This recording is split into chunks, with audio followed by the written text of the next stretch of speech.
Olá a todos, sejam bem-vindos a mais um estudo no canal Clamando no Deserto. Nesse momento nós vamos estudar a lição número 13, o processo do juízo, lembrando que ela é a penúltima, a última lição 14, ela é novas todas as coisas. Então nós estamos na penúltima lição desse ano, o título é O Processo do Juízo, e logo mais nós iniciaremos com oração, que Deus nos abençoe a todos.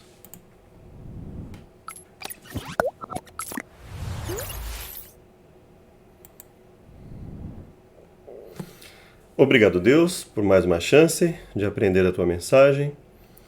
Nos dê sabedoria em mais um estudo complexo, que seja para a Tua honra e glória e não a nossa. Nos ajude. É um tema amplo, em um curto espaço de tempo. Que o Senhor nos ajude a falar dele da melhor forma possível, que o Seu Espírito Santo aperfeiçoe a nossa mensagem. Nós imploramos em nome de Jesus, pedindo perdão por nossas falhas e pecados, hoje e sempre. Amém, Pai.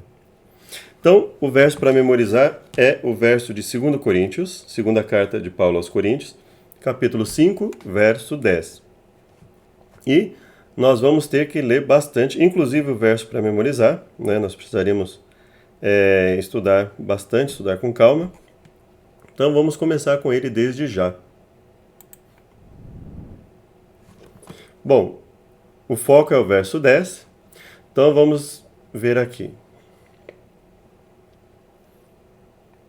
Se todavia estando vestidos, não formos achados nus, porque também nós, os que estamos nesse tabernáculo, gememos carregados, não porque queremos ser despidos, mas revestidos, para que o mortal seja absorvido pela vida.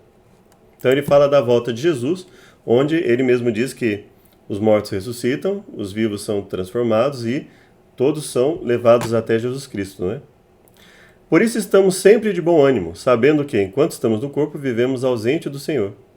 Porque andamos por fé e não por vista, mas temos confiança. Desejamos antes deixar esse corpo para habitar com o Senhor. Todos esses pontos nós já estudamos nas lições anteriores, ok?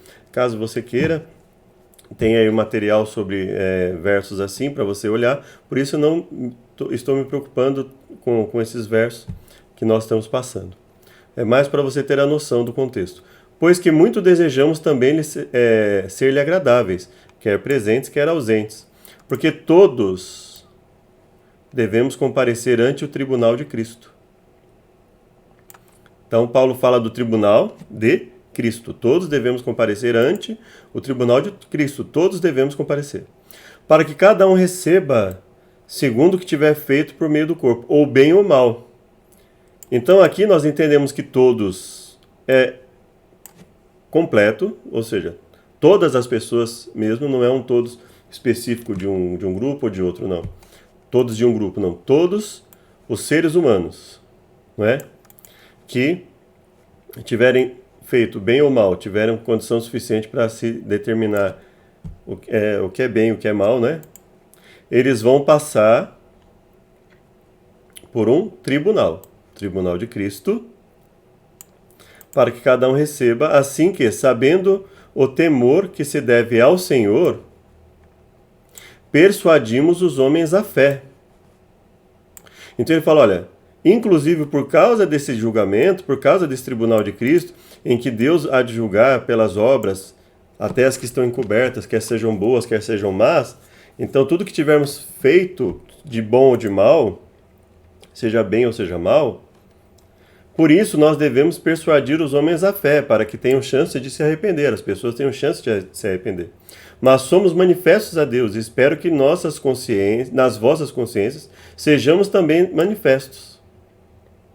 Então veja que ele fala de um tribunal, ele fala da questão do bem e do mal, e ele fala da necessidade de persuadir as pessoas à fé. Olha, a chance de se arrepender, porque passarão pelo tribunal de Cristo. Então, nós temos o comentário da lição de sábado que é: uma questão sobre a qual a Bíblia é bastante clara é a realidade do juízo. Deus julgará o mundo. Os textos, tanto do Antigo Testamento como do Novo Testamento, além de serem numerosos, não apresentam ambiguidade, ou seja, não existe uma possibilidade de se chegar a conclusões opostas lendo os textos. Se você estudar os textos de Gênesis a Malaquias e de Mateus a Apocalipse, não tem como chegar a uma outra conclusão. A justiça que aqui e agora está tão em falta, um dia virá. A Bíblia diz que Deus é perfeito em conhecimento, conforme Jó 37,16, e conhece todas as coisas, conforme 1 João 3,20, incluindo nossas intenções mais secretas, conforme Eclesiastes 12,14 e Jeremias 17,10. Podemos nos esconder de tudo e de todos, mas nada está escondido de Deus. O que isso sugere é que ele não precisa de um julgamento para conhecer a vida de cada pessoa. Os juízos divinos são, na verdade, uma adaptação divina, feita por causa de suas criaturas. O que ele diz é o seguinte: sendo Deus onisciente, onipotente, onipresente, sendo Deus onisciente, onipotente, onipresente, ele já sabe de tudo, ele já sabe como julgar tudo, ele já sabe como determinar tudo. Então o tribunal é para esclarecimento a nós, para tornar o mais transparente possível o que ele está fazendo, o porquê ele condenará uns, salvará outros, e os aspectos de justiça de tudo que ele fez até agora. Desde quando o pecado surgiu no mundo até o momento da transformação plena, em que voltará tudo como era anteriormente e habitará a justiça perfeita de Deus. Os juízos divinos são uma adaptação. Esse processo é de natureza cósmico-histórica, visto que Lúcifer deu início à sua rebelião no céu e em seguida espalhou a este mundo, conforme Apocalipse 12. Nesta semana, consideraremos o processo do juízo do tempo do fim, com suas 3 fases principais: o juízo pré-advento, o juízo milenar e o juízo executivo. Basicamente, como está a situação antes de Jesus vir, qual será a situação durante o período do milênio e o que acontecerá ao fim do milênio. Todo o processo termina com a vindicação dos justos e a segunda morte dos ímpios. A lição de domingo, então, o juízo final. Para muitos, a ideia de julgamento significa condenação. E, em parte, será. O resultado do julgamento ele será ou a absolvição, ou, em virtude do perdão dos pecados, ou a condenação. Embora isso faça parte do processo, não devemos nos esquecer de que ele tem um lado positivo, pois também envolve a vindicação dos justos. Daniel se referiu a um juízo do tempo do fim em favor dos santos do Altíssimo. O juízo inclui os 2 aspectos. Ouve tu nos céus, age e julga os teus servos, condenando o ímpio, fazendo com que pague por seus atos e justificando o justo para lhe retribuir segundo a sua justiça, conforme 1 Reis 8:32. Então a ideia de que uma pessoa que faz o erro, ela é apenas vítima da sociedade, de tudo, e que não deve-se fazer o mínimo possível em relação a ela, é a ideia da impunidade que não vem da Bíblia. A Bíblia não apresenta essa ideia. A Bíblia apresenta a necessidade de se conter as pessoas e constantemente a Bíblia fala da necessidade de julgamento, do erro, do que fazer em relação a isso. E nós vivemos um processo de total desequilíbrio entre cuidar para que o erro não fique uma coisa banalizada, se tornou uma coisa banalizada, as pessoas fazem, estão cientes da impunidade, das punições irrisórias, simbólicas, sem nenhum conteúdo que possa realmente dar um controle social. E a Bíblia não apresenta isso, a Bíblia nos apresenta justamente o contrário. A Bíblia fala constantemente, olha, o ímpio, o justo, Deus oferece oportunidade para as pessoas se arrependerem e não agirem em erro, e existem aquelas que aceitam e aquelas que rejeitam. As que rejeitam, elas precisam ter a consciência de que elas não podem ficar impunes em relação ao que elas fazem. Essa basicamente é a ideia do julgamento, do resultado de um julgamento. Leia Mateus 25, 31 a 46. Então nós vamos lá. Mateus 25, 31 a 46 e depois João, Evangelho de João, capítulo 5. Como Cristo apontou para os conceitos de condenação e vindicação no juízo final, alguns afirmam que as expressões não é julgado e não será julgado significam que eles estão em Cristo, que aqueles que estão em Cristo não serão julgados de forma alguma. Porém, elas indicam que os crentes não são condenados no juízo. Ou seja, o que significa é que você não passa pela condenação do julgamento, porque é, o sangue de Cristo, o sacrifício de Cristo, para aqueles que o aceitam, que se arrependem dos pecados cometidos, ele nos perdoa. Então não é que nós não passamos por um julgamento, é que nós não passamos pela condenação do julgamento. Não entrará em condenação, não é condenado. Nosso destino é determinado na vida presente, ou seja, o que vai acontecer conosco depende de nós, da nossa aceitação. Os que estão em Cristo têm assegurado a sua vindicação no juízo. Os que não estão permanecem sob condenação. Ao descrever o julgamento, Jesus mencionou a presença não apenas dos cabritos ímpios, mas das ovelhas justos. É necessário que todos nós compareçamos diante do tribunal de Cristo. E Paulo se coloca, inclusive, nisso. Ele fala, olha, todos nós, inclusive ele, se coloca nessa condição, né? Nesse caso. Para que cada um receba o bem ou o mal que tiver feito. E se é para receber, inclusive, o bem, então os justos também passam pelo julgamento, mas só que eles não passam pela condenação. Esse é o aspecto de não passar, de não ser julgado, ou seja, de não ser condenado. Por isso que o mesmo erro que as pessoas cometem aqui, elas cometem lá quando Jesus fala, não julgueis para que não sejais julgados, né? Depois ele fala, não julgueis segundo a aparência, mas segundo a reta justiça. Então claramente ele está fazendo, não condene sem ter a base bíblica sólida. Deixe que Deus, pela sua palavra, condene o erro. Não condenemos nós por aspectos humanos, mas deixemos que a palavra já tem elementos suficientes para demonstrar a condenação. E quando dentro da palavra, venhamos sim a exercer a punição sobre aqueles que fazem o erro, não é? Assim como a Bíblia fala da questão dos governos agindo em justiça, não é? Ao refletir sobre o juízo, devemos ter em mente que somos salvos pela graça, justificados pela fé e julgados pelas obras. A base do juízo é a lei. No caso, a lição coloca a lei moral resumida nos 10 mandamentos. Eu amplio a questão dizendo o seguinte, é a lei. Tudo que Deus fala obviamente, quando nós pensamos em resumida, ou seja, ela não se limita aos 10 mandamentos, evidentemente, mas ela pode ser vista como um resumo, que é resumido ainda mais no amar a Deus sobre todas as coisas e ao próximo como a si mesmo. Nós temos uma série de mandamentos que Deus dá que não estão expressos ali nos 10 mandamentos, não é? E tudo que Deus fala, tudo que Deus nos determina que nós façamos é um mandamento de Deus, esteja ele na parte legal especificamente, esteja ele no aspecto histórico, esteja ele no livro de Gênesis, que nos mostra uma série de coisas que devemos fazer em virtude do testemunho, em virtude de Deus agindo, a forma como as pessoas agiam e que Deus respondia. Lembre-se, não existe um decreto divino arbitrário que eleja alguns para a salvação e outros para a perdição. Ou seja, o que a lição está dizendo é, nós não cremos, não existe embasamento bíblico para a crença na predestinação, que alguns são predeterminados para se salvarem e outros para se perderem. Ou seja, você pode fazer o mal que for, se estiver predestinado a se salvar, vai se salvar. Pode aceitar a Deus como Salvador e buscar a vontade dele, mas se estiver predestinado a se perder, vai se perder. Nós não cremos nisso. Não é algo arbitrário. No fim, o juízo não é o momento em que Deus decide nos aceitar ou rejeitar, mas o momento em que Ele indica qual é a nossa escolha final, ou seja, em que Ele age em função das nossas escolhas. Se o aceitamos e vivemos segundo a sua vontade, estamos entre os salvos. Se o rejeitamos e vivemos uma vida de rebeldia, estaremos entre os perdidos. Segunda-feira. Perdão. Eu acabei não lendo. Vamos ler Mateus.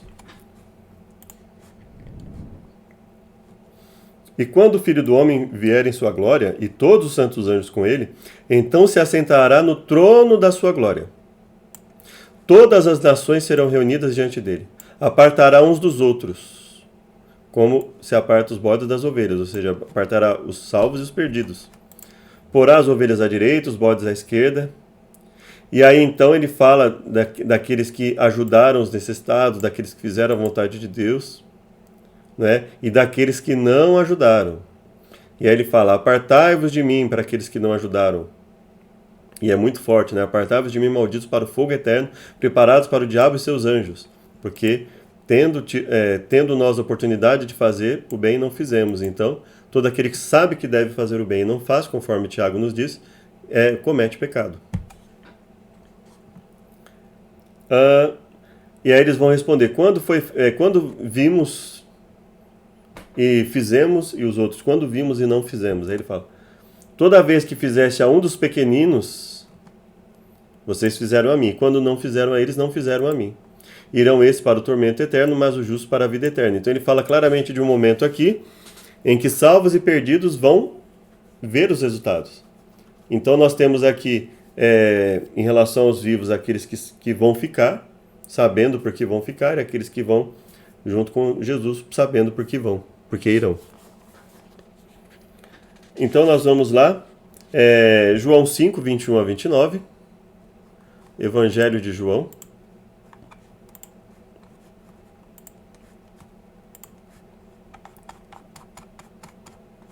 E ele nos diz o seguinte: pois assim como o Pai ressuscita os mortos e os vivifica, assim também o Filho vivifica aqueles que quer. Também o Pai ninguém julga, mas deu ao Filho todo o juízo, para que todos honrem o Filho como honram o Pai. Quem não honra o Filho, não honra o Pai que o enviou.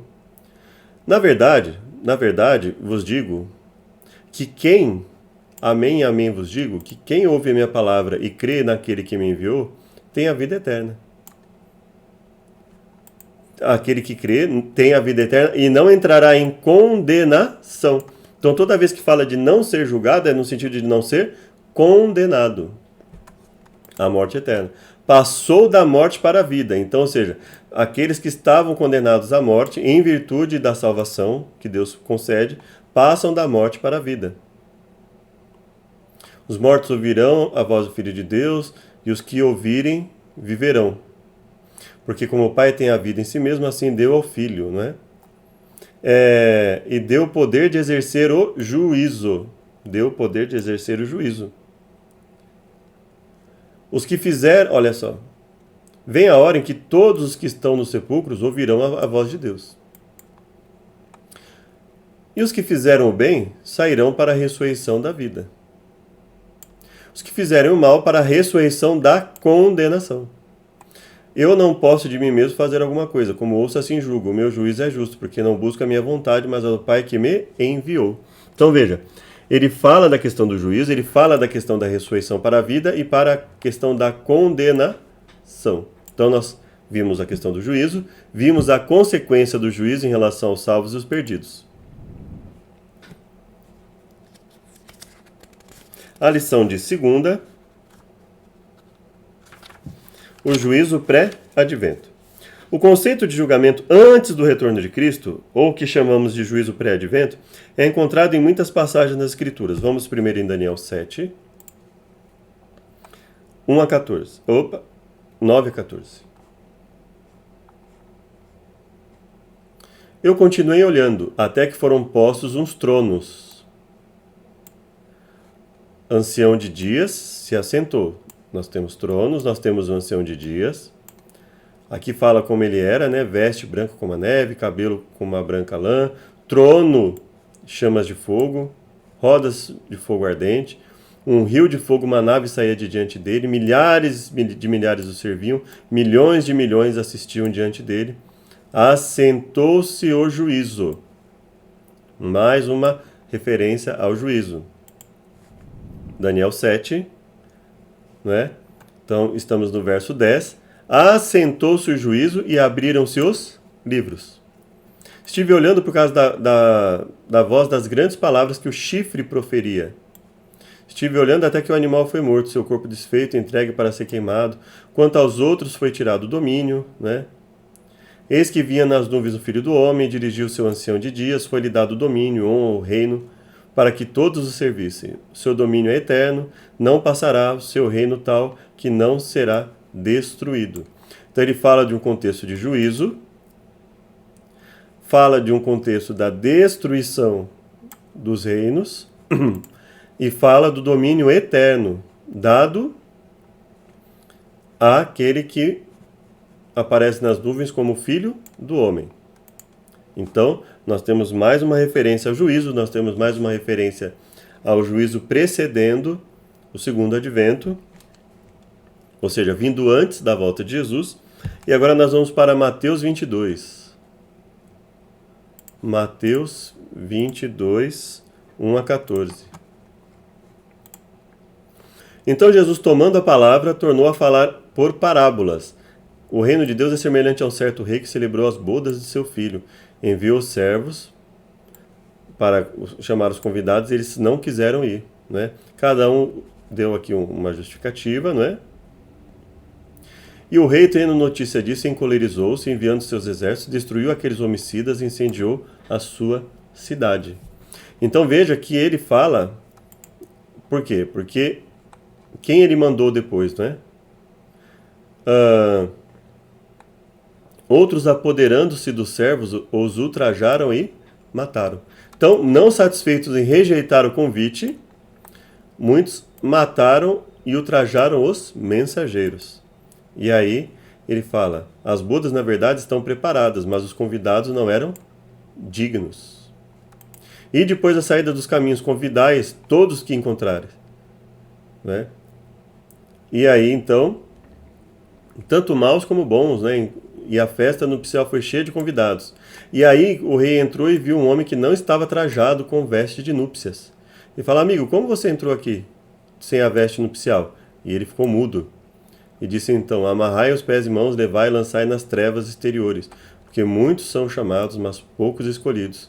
Então, retirando-se os fariseus, consultaram entre si como surpreenderiam em alguma palavra. Então veja aqui, o que ele está dizendo é: olha, Deus faz o convite. Ele começa tentando alertar aqueles que já estão mais próximos ao caminho de Deus, ou que já estejam teoricamente no caminho, para que ele possa usar esse para alertar os outros, mas muitas vezes esses mesmos não aceitam, né? Então existe uma dificuldade muito grande. No entanto, o que nós estamos abordando aqui é principalmente o aspecto do juízo, do julgamento. Nós vamos também para Apocalipse, capítulo 11.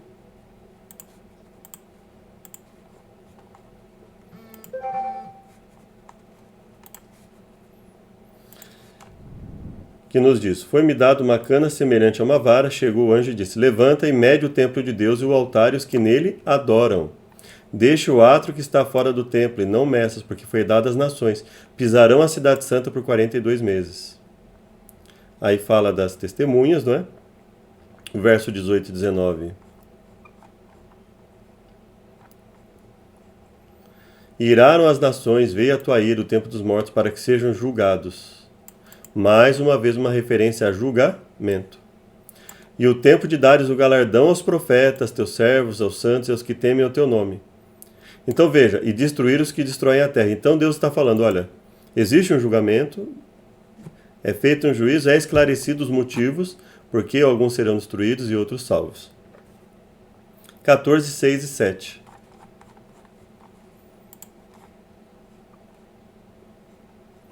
Vi outro anjo voar pelo meio do céu, tinha um evangelho eterno, para proclamar aos que habitam sobre a terra, toda nação, tribo, língua e povo, dizendo com grande voz: temei a Deus e dá-lhe glória, porque vinda é a hora do seu juízo.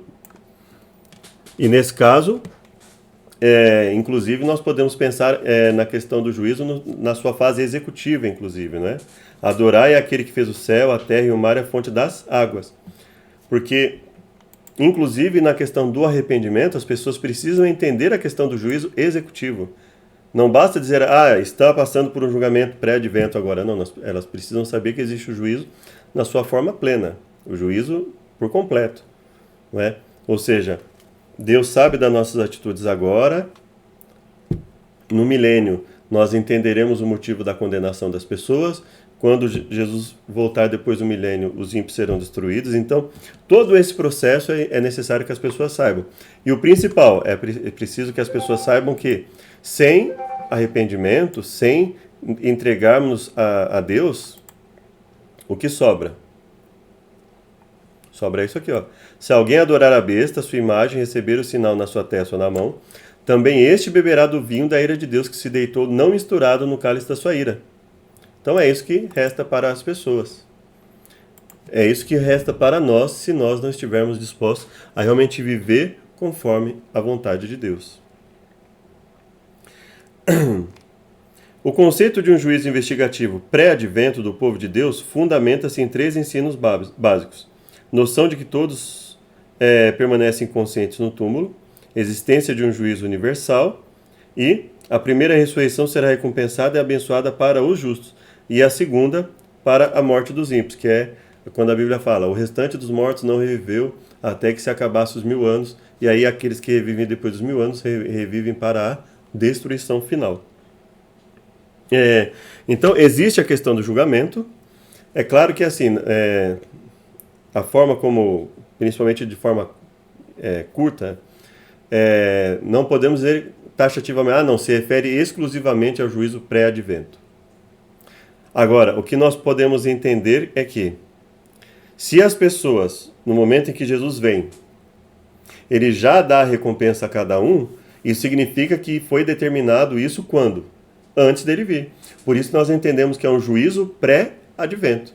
Ou seja, quando nós lemos o que está escrito, quando nós lemos a noção do juízo, que é a noção do juízo de forma genérica, quando nós lemos lá em Daniel, por exemplo, Deus se assentando no juízo, antes mesmo do reino eterno, daquele que se apresenta como filho do homem, então nós entendemos lá em Daniel a figura do juízo pré-advento. Quando Jesus vem e já estabelece a cada um, olha, esses estão salvos por causa disso, esses estão perdidos por causa disso. Então ele já está estabelecendo o quê? Esse juízo ocorreu antes. Quando? Antes da volta de Jesus. Por isso nós entendemos que é um juízo antes do advento. Antes da segunda volta de Jesus. O conceito nós já lemos aqui. O livro de Daniel nos ajuda a entender tanto o tempo quanto a natureza do juízo pré-advento. Aí nós entramos aqui na questão dos 2.300 tardes e manhãs, que nós não vamos comentar aqui. O juízo é em favor dos santos do Altíssimo, são de boas notícias para o povo de Deus. Em Mateus 22, Jesus fala de uma investigação dos convidados. Em Apocalipse, fala sobre os que adoram no templo de Deus, e é chegada a hora que ele vai julgar. Inclusive fala para o povo que está vivo sobre o quê? Vinda é a hora do seu juízo. A Bíblia fala que depois da morte, o que resta? O juízo. Em que aspecto do juízo? O juízo no aspecto de se estabelecer, de se confirmar quem está salvo e quem está perdido. Então veja, como definimos a nossa situação no juízo de Deus? No momento em que estamos em vida. E tudo isso vai ser definido de todos. Quando? Até quando? Até o momento anterior à volta de Jesus. O juízo milenar. Terça-feira. A Bíblia nos diz que na segunda vinda de Jesus, tanto os santos que estiverem vivos, quanto os que forem ressuscitados encontrarão o Senhor nos ares. Então lá em Tessalonicenses, Paulo fala que os vivos não precederão os que dormem, os que estiverem vivos não precederão os que dormem. Ele fala que no soar da trombeta, os mortos em Cristo ressuscitam primeiro, depois os que ficam vivos seremos arrebatados juntamente com o Senhor nas nuvens para o encontro com o Senhor nos ares. E assim estaremos para sempre com o Senhor. Então há uma transformação de todos nós e no momento dessa volta já está definido quem está salvo e quem está perdido. Bom, e aí Jesus volta, o que acontece? É isso que nós vamos conversar um pouco. A Bíblia nos diz que a segunda vinda de Jesus, tanto os santos vivos como os que ressuscitarão, encontrarão o Senhor nos ares. Todos os santos serão levados para o céu. Somente no fim do milênio a Nova Jerusalém descerá. Durante o milênio, enquanto essa terra permanece desolada, os santos reinarão com Cristo no céu. Viveram e reinaram com Cristo durante 1000 anos. Leia 1 Coríntios capítulo 6, versos 2 e 3. 1 Coríntios capítulo 6, versos 2 e 3.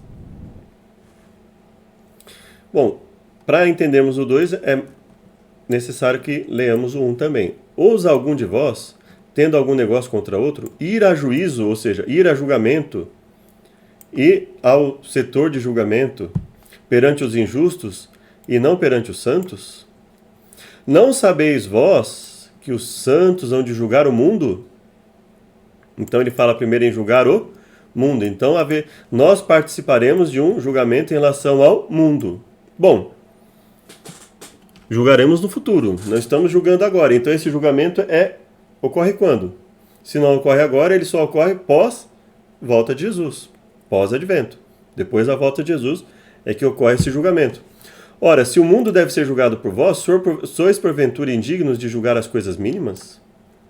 E aí ele fala mais ainda, ele fala, não sabeis vós que havemos de julgar os anjos? Então havemos de julgar o mundo, havemos de julgar os anjos, quanto mais as coisas pertencentes a esta vida. Então veja, que momento é esse?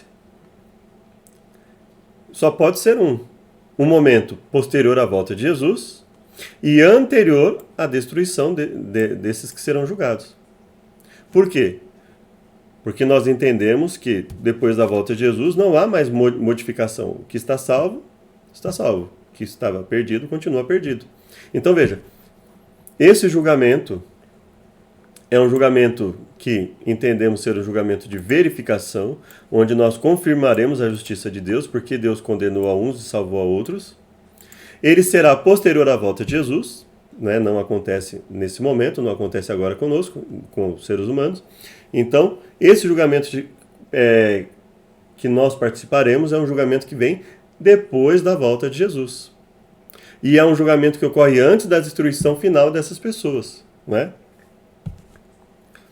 Então, se tiver negócios em juízo pertencentes a esta vida, põe a julgá-los com os que são de menos estima na igreja. Então, veja que ele fala aqui de julgamento, ele fala da questão do juízo. Então, esse julgamento nós já percebemos que ele é posterior à volta de Jesus. Apocalipse 20, 4 a 6. Apocalipse capítulo 20.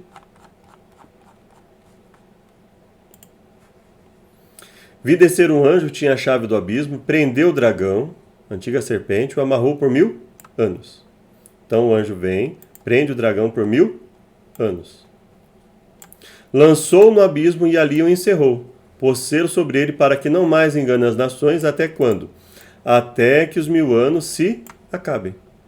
Então veja, ele é preso durante um período, que é o período de 1000 anos. Até que esse período se acabe, ele é preso. Isso significa que se até que os 1000 anos se acabem, depois que se acabam os 1000 anos, acontece o quê? Depois importa que seja solto por um pouco de tempo. Ou seja, durante os 1000 anos eles ficam presos. Ele fica preso. No verso 4, vi tronos, assentaram-se sobre eles. Foi-lhes dado o poder de julgar. Bom, veja bem. Depois importa que seja solto. Então aqui, nesse momento do verso 4, o Satanás está o quê? Preso. Então que período é esse? É o período dos 1000 anos. Verso 4, período dos 1000 anos. Foi-lhes dado o poder de julgar. Vi as almas daqueles que foram degolados por causa do testemunho de Jesus, pela palavra de Deus. Não adoraram a besta, nem a sua imagem, não receberam sinal em suas testas. E viveram e reinaram com Cristo durante 1000 anos. Então durante esses 1000 anos, essas pessoas vivem, reinam com Cristo durante esses 1000 anos, e eles participam do quê? Participam de um julgamento. Eles estão ali participando do julgamento. Os outros mortos, que outros mortos?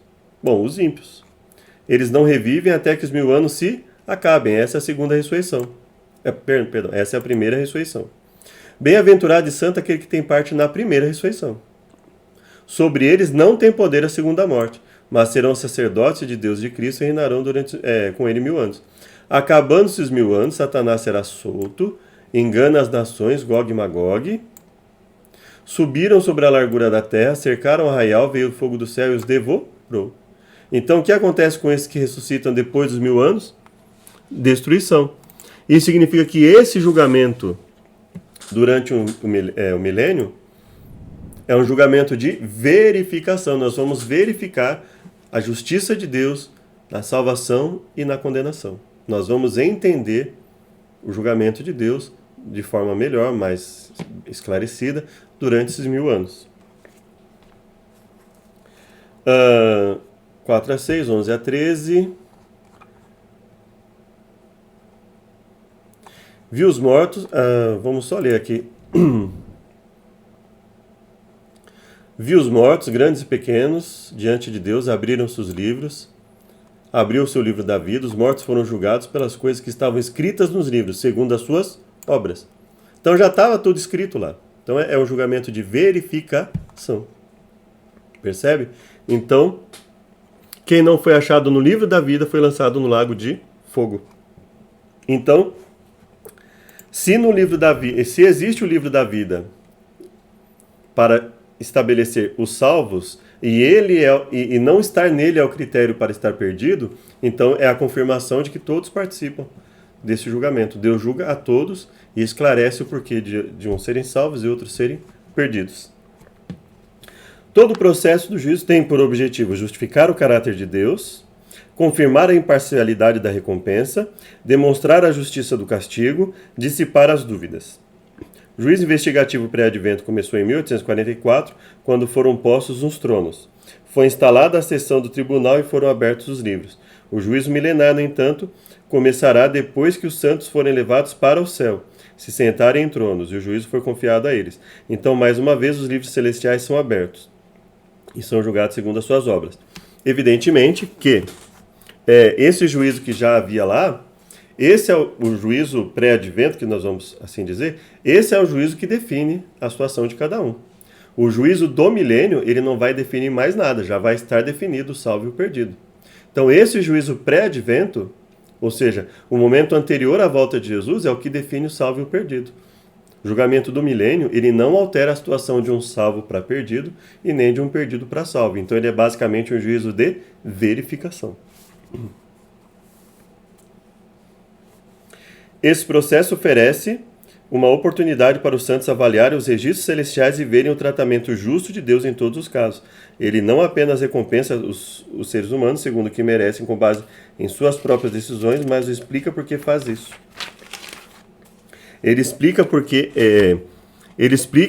o porquê a graça, ela não é uma graça libertina, basicamente. Ou seja, ele explica, olha, aceitaram o perdão, aceitaram a mudança de vida que Deus estava pronto a oferecer, e esses foram os que recusaram, viveram em rebeldia contra Deus. O juiz executivo, quarta-feira. Durante a Idade Média, havia uma forte tendência de se retratar Deus como um juiz severo e punitivo. No presente, a tendência é descrevê-lo como um pai amoroso e permissivo. Nós saímos de um extremo, fomos para outro, em que todo mundo tinha medo do Deus extremamente malvado, ou extremamente sem misericórdia, para um Deus que é basicamente um pai, uma mãe, ou pais ou avós mimados, né? Que mimam os filhos e netos, né? Então, Deus passou de um ser que todo mundo tinha pavor, para um ser que todo mundo encara como um ser que mima os seres humanos, que está disposto a fazer todas as vontades dos seres humanos, e não é isso, obviamente, que a Bíblia ensina, né? No entanto, o amor sem justiça se transforma em caos e ilegalidade, e a justiça sem amor se torna opressão e dominação. O processo do juízo divino é uma mistura perfeita de justiça e misericórdia. Por isso que a Bíblia fala que é como se eles se encontrassem e se beijassem, ou seja, há uma perfeita harmonia entre justiça e misericórdia. Então Deus oferece a sua misericórdia, mas ele diz, para que você tenha acesso a essa misericórdia, você precisa se entregar a mim e seguir a minha vontade. Isso é o que Deus nos fala. Então, precisamos nos entregar a Deus, permitir que Ele faça morrer a nossa natureza carnal, e aí sim, esse perdão vai ter efetividade na nossa vida. Se rejeitamos isso e estamos em atitude de rebeldia, a graça não se aplica a nós. O juízo executivo é a intervenção divina punitiva final e irreversível na história humana. Então nós temos o julgamento efetivo, que é quando se define a situação de cada um, né, salvos e perdidos, pré-advento. Juízo milenar, que é basicamente o juízo de verificação. E por fim, o que nós chamamos de juízo é o quê? É a punição final para os ímpios e o estabelecimento do reino eterno, onde o pecado não pode mais se levantar. Ou seja, Deus não permitirá que a humanidade passe por tudo isso novamente. É a intervenção divina punitiva final e irreversível. Julgamentos punitivos limitados ocorreram, por exemplo, na expulsão de Satanás e seus anjos rebeldes do céu, expulsão de Adão e Eva do Éden, no dilúvio, destruição de Sodoma e Gomorra, morte dos primogênitos no Egito, morte de Ananias e Safira.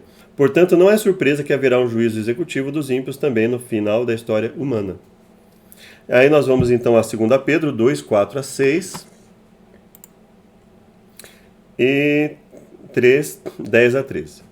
Como esses textos nos ajudam a entender a natureza do juízo executivo, como sugerem a ideia de conclusão do juízo em oposição à sua continuidade para sempre, o que seria uma perversão da justiça e não uma expressão dela, ou seja, a ideia de que isso terá fim, de que os seres não viverão sofrendo eternamente, mas que serão destruídos para nunca mais se levantar o mal. A bondade e longa tolerância de Deus, sua paciência e misericórdia exercidas para com seus súditos, não o impedirão de punir o pecador que se recusou a ser obediente aos seus requisitos. Isso é basicamente o quê? É o que nós vemos em toda a Bíblia. E se você quiser ter uma noção, uma passagem que resume bem isso, é Hebreus capítulo 10, 26 a 31, em que ele fala: aqueles que voluntários, aqueles que de forma rebelde, persistente, né? De forma voluntária, de forma, me fugiu a palavra agora, mas que sabendo que estão errados, persistem no erro e não querem mudar, a Bíblia fala: já não há sacrifício para essas pessoas.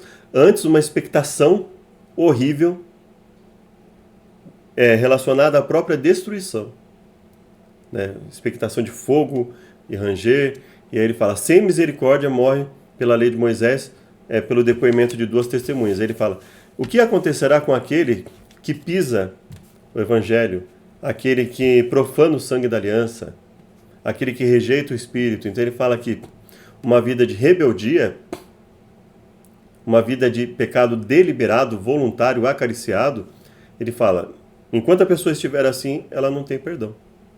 Por quê? Porque ela não quer abandonar, ela não quer mudar, ela não quer permitir que Deus mude a sua vida. Então vamos lá. O ser humano, um criminoso contra a santa lei de Deus, perdoado apenas por meio do grande sacrifício que ele fez ao dar seu filho, porque sua lei era imutável, não dará ordens a Deus. Então o que ela está deixando claro é que não é o ser humano que determina o processo de salvação. Não adianta a igreja querer mudar o processo de salvação. Não adianta a igreja querer mudar a música, querer mudar a forma de evangelizar, querer mudar as doutrinas para atrair mais pessoas e ferir a Bíblia. Porque no final, todos passarão pelo juízo, independente da posição que ocupam agora, independente do quanto queiram manipular. Então não adianta nenhuma igreja, nenhum líder achar que pode impunemente fazer isso. Então por isso nós precisamos lutar para não ceder a isso. Porque Deus vai cobrar de nós, assim como cobra a cada momento, Deus vai cobrar de nós a nossa posição diante de tudo que ocorre. Por isso ela fala, o ser humano não dará ordens a Deus. Não é o ser humano que determina como Deus vai julgar, não é o ser humano que determina o que deve e o que não se deve obedecer na igreja, não. É a palavra de Deus. Deus fez tudo o que poderia ter feito para salvar a humanidade da perdição eterna, mesmo com grande custo para si mesmo. Os perdidos fizeram escolhas que os levarão a esse final infeliz. A ideia de que o juízo sobre os perdidos, mesmo a aniquilação desses em oposição ao tormento eterno, vai contra o caráter de um Deus amoroso é errada. É o amor de Deus somente que também exige justiça. Infelizmente, essa ideia se infiltrou, inclusive na nossa igreja. A ideia de que para ser amoroso você precisa deixar a criança fazer tudo o que ela quer na igreja, você precisa deixar o membro fazer tudo o que ele quiser. Isso não é amor. Isso é permissividade, isso é libertinagem, né? Então, essa é a ideia que, né, alguns momentos nós vemos um lampejo na lição mostrando isso, né, alertando as pessoas, e ainda assim muitos não mudam sua maneira de enxergar a Deus. E pais que mimam os filhos, avô e avó que mimam os netos, eles tendem a enxergar a Deus como um ser bajulador, como um ser que mima os seres humanos, que permite o ser humano fazer o que quiser, porque afinal de contas a salvação é pela graça. Então, geralmente, as pessoas projetam a forma como elas educam e a forma como elas querem ser tratadas, no sentido de serem mimadas, de serem fazerem o que quiserem sem acontecer nada. Então elas projetam isso em Deus. Então, se eu faço tudo quanto é errado e eu não quero compromisso, então eu vou projetar na minha mente e ensinar para as pessoas um Deus que tudo pode. E o mesmo em relação àqueles que estão subordinados a mim, filhos, etc. Né? Deus fez tudo que poderia ter feito para salvar a humanidade. Por isso o seu amor também exige justiça. Vamos lá em 2 Pedro, capítulo 2. Houve entre o povo falsos profetas, como entre vós também haverá falsos profetas. Houve e continua havendo, vai continuar havendo, até a volta de Jesus. Que introduzirão encobertamente, hoje não é nem mais de forma encoberta, né? Hoje é de forma explícita muitas vezes, né? Heresias de perdição. Negarão o Senhor que os resgatou, trazendo sobre si mesmo repentina destruição. Muitos seguirão as suas dissoluções, pelo qual será blasfemado o caminho da verdade. Isso é muito forte. Pessoas que vão blasfemar o caminho da verdade, vão levar dissoluções, caminhos vergonhosos, será difamado o caminho da verdade. Por avareza, em sua cobiça, vontade de fama, de sucesso, de dinheiro, de glamour, seja do que for, de atenção, farão negócio com palavras fingidas, sobre os quais já de largo tempo não será tardia a sentença, e a sua perdição não dormita. Então veja só, aqui a Bíblia está dizendo, olha, eles vão enfrentar o juízo de Deus também, eles vão passar pelo tribunal de Cristo. Porque se Deus não perdoou aos anjos que pecaram, se Deus não perdoou os anjos que pecaram, mas havendo-os lançados no inferno, os entregou às cadeias da escuridão, ficando reservados para o juízo, não perdoou ao mundo antigo, mas guardou a Noé, a oitava pessoa, o pregoeiro da justiça, ao trazer o dilúvio sobre os ímpios, condenou a destruição da cidade de Sodoma e Gomorra, reduzindo a cinza e pondo para exemplo aos que vivem impiamente. Então, aos que vivem impiamente, nós devemos falar o quê? Não importa o que você faz, né? Não é o tempo de Deus ainda dele. Não é isso que nós devemos dizer para eles, não, irmãos. É dizer o seguinte, olha, vamos orar e lutar para que essas pessoas aceitem o mais rápido possível, porque enquanto elas estiverem assim, o que resta para elas? Olha só, Sodoma e Gomorra foram reduzidos a cinza, postas para exemplo aos que vivem impiamente. Esse é o resultado. Nós não podemos brincar com o pecado, nós não devemos dar uma falsa esperança à pessoa que está lá fora, dizendo assim, no tempo de Deus ele vem. Não, o tempo de Deus é hoje. Livrou o justo Ló, enfadado da vida dissoluta dos homens abomináveis. Então Ló estava o quê? Feliz, porque todo mundo é salvo pela graça, eu sou pecador mesmo, então não importa o que eles fazem, não. Ele estava enfadado. Ele estava aflito com o procedimento libertino dos que não tinham princípios morais. Era essa a situação. Capítulo 3, verso 10 a 13.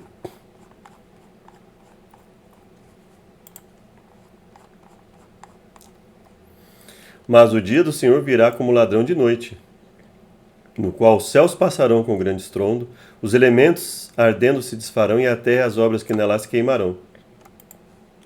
Havendo, pois, de perecer todas essas coisas, ou seja, sabendo de toda essa transformação que haverá no mundo, dessa mudança, que Deus vai limpar tudo, purificar tudo,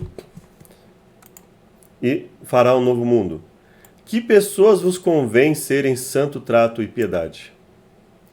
Ou seja, diante de tudo isso, sabendo de tudo isso, como nós vamos viver?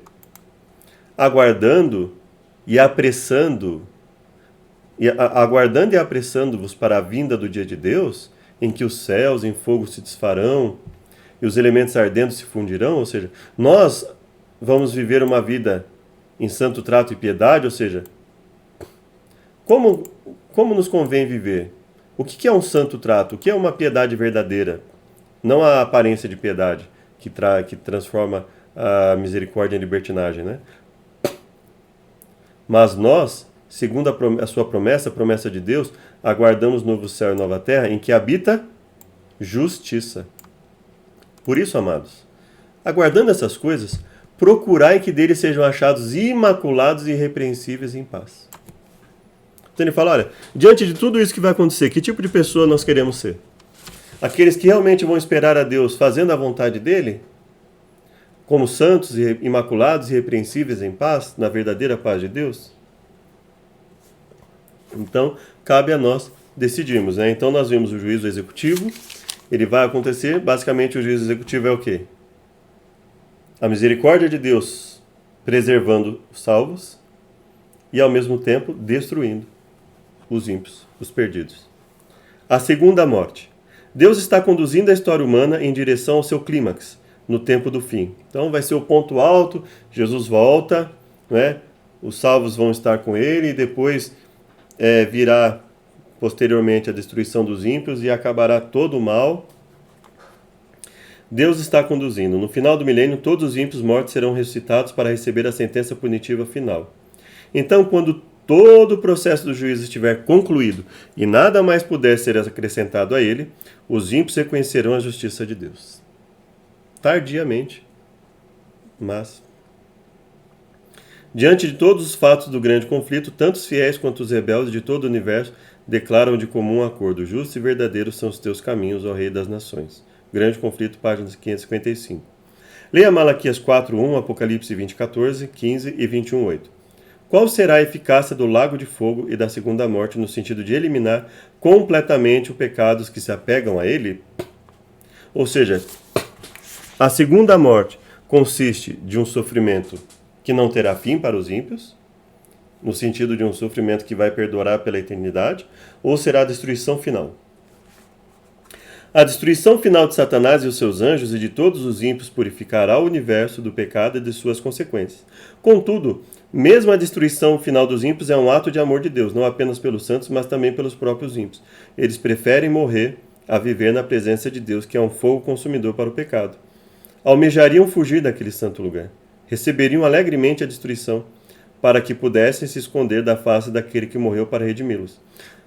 Eu já ouvi, né, você já deve ter ouvido, e minha filha, esses dias atrás, comentou comigo que ouviu na sala de aula, e eu falei para ela, no caso dos seus colegas, elas nem sabem o que significa isso, elas ainda vão ter que criar um pouco mais de maturidade para entender isso, mas pessoas que diziam assim, eu prefiro, segundo a crença deles, né, eu prefiro queimar no fogo do inferno e ser livre.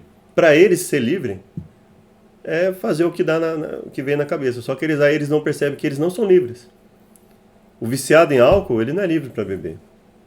Ele é viciado, ele depende daquilo, ele não consegue parar. Aquele que não bebe é livre para começar a beber, mas aquele que está viciado, ele não é livre para parar. Depende de muita luta. Assim o vício do cigarro, assim o vício de qualquer outra coisa, dos jogos, de assistir, de qualquer outra coisa que faça.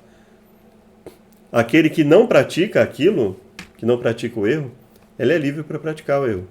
Mas no momento em que ele começa a praticar o erro, ele entra numa espiral de vício em que ele se torna um escravo. Então, aquele que segue a Deus é livre. Aquele que segue o inimigo, porque quem não segue a Deus segue o inimigo.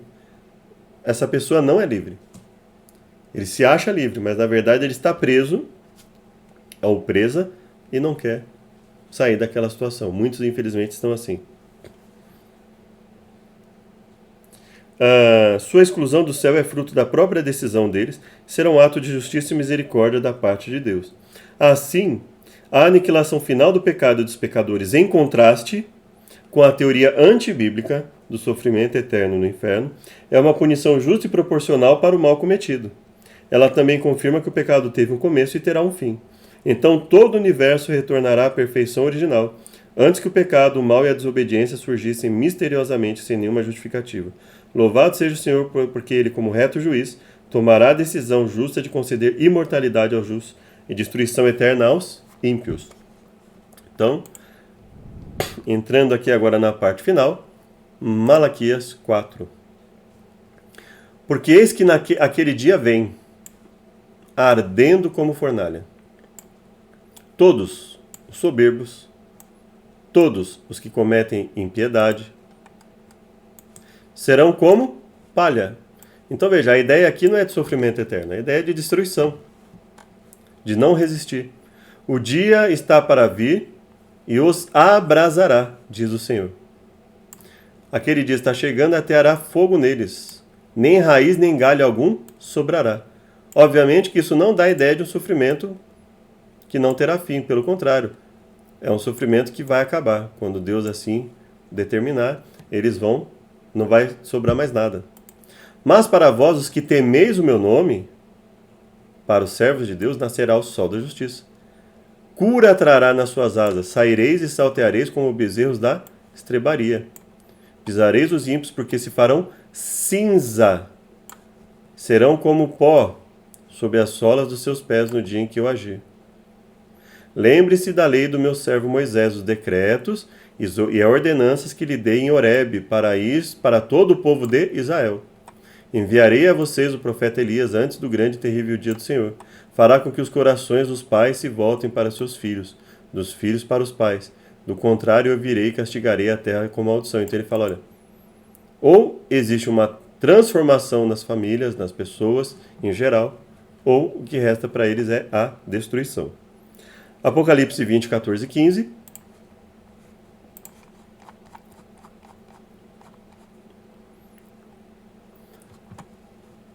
A morte e o inferno foram lançados no lago de fogo. Esta é a segunda morte. Aquele que não foi achado no livro da vida foi lançado no lago de fogo. Os mortos foram julgados segundo as coisas que estavam escritas no livro, segundo as suas obras. Não se achou lugar para eles, né? Então veja. E aí, aqui é o grande ponto que nós não vamos discutir nesse momento, que já estamos caminhando para 1 hora de lição. O diabo que os enganava foi lançado no lago de fogo e enxofre, onde estão a besta e o falso profeta. De dia e de noite serão atormentados, para todo sempre. Aqui como nós já estudamos, a expressão que muitas vezes ela tem o sentido de até, ininterruptamente, sem interrupção, até que sejam de todo destruídos, eles serão atormentados. E aí eles vão ser mortos julgados segundo as suas obras, né? São lançados no lago de fogo, a própria morte e o inferno são lançados no lago e enxofre. Essa é a segunda morte, ser lançado no lago de fogo. Então, destruição final, né? É lançado no lago de fogo. Nós sabemos que não existe um espírito imaterial. Então, se matéria é lançada no lago de fogo e enxofre, o que acontece com ela? Ela é destruída. Ela se torna como pó, como cinzas, assim como nós vimos em Malaquias. E, por fim, lição de sexta-feira, texto de Ellen White, Parábolas de Jesus, a festa de casamento e o grande conflito, causa e desolação e a vitória do amor. No dia do juízo final, toda pessoa que se perder compreenderá a natureza de sua rejeição da verdade. A cruz será apresentada, seu real significado será visto por todo aquele que foi cegado pela transgressão. Não que Deus já não tivesse, não significa que antes disso Deus não tenha mostrado para essas pessoas. Deus já teria mostrado. Cada um será considerado segundo a luz que recebeu. Só que cegados pela transgressão, ou seja, sabendo que estavam errados, persistiram no erro. Diante da visão do Calvário com sua misteriosa vítima, os pecadores estarão condenados. Toda falsa desculpa será banida. Toda falsa desculpa será banida. Como sempre foi. Nunca foi aceita. Nenhuma desculpa é aceita por Deus. Nenhuma justificativa humana é aceita por Deus. Ficará evidente como a rebelião humana é abominável. As pessoas verão os resultados de sua escolha. Toda a questão entre a verdade e o erro no longo conflito terá então sido esclarecida. No juízo do universo, Deus ficará isento de culpa pela existência ou continuação do mal. Será demonstrado que os decretos divinos não são cúmplices do pecado. Será demonstrado que os decretos divinos não são cúmplices do pecado. Não havia defeito no governo de Deus, nem motivo para deslealdade. Vamos orar então para finalizar? Obrigado, Deus, por tudo que o Senhor nos tem concedido. Nos dê a sua sabedoria, que permaneçamos no teu amor. Nos perdoe por nossas falhas e pecados. Nos ajude a falar e viver a tua mensagem. Tem misericórdia de nós, Pai, nos transforma através do teu Espírito Santo. Nós imploramos em nome de Jesus. Amém. Mais uma vez, muito obrigado. Que Deus nos abençoe. Até o próximo estudo. Graça e paz a todos. Maranata.